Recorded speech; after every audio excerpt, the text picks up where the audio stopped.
เยอะไม่ต้องเยอะคุณท่านไม่ต้องเยอะเดี๋ยวค่ะฉันมักตรงที่มันเป็นพริกขี้หนูนี่ละของพ่อใหญ่นี่ทั้งกะทิกันส้มกับพริกจินดาไอ้ผู้บอกมูเอามาให้นี่เพราะว่ามักกินมาคือกินหมูบุกเบิกปลาไหม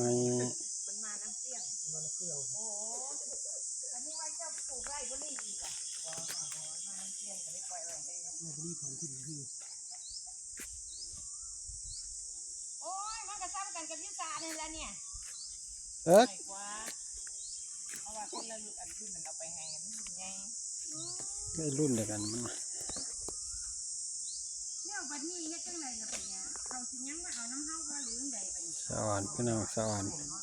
บัดนี้เฮาเอาไว้แล้วสิล่ะเฮาเอาไว้ของเฮาขายไว้ บ้านพี่น้องเป็นมาซื้อที่มองนี้เป็นบุกเบิกใหม่กำลังเฮ็ดเกษตรกุลีปลาเห็ดทั้งนั้นเด้นใครอยากเห็ดก็มาพี่ละเดี๋ยวจะพามา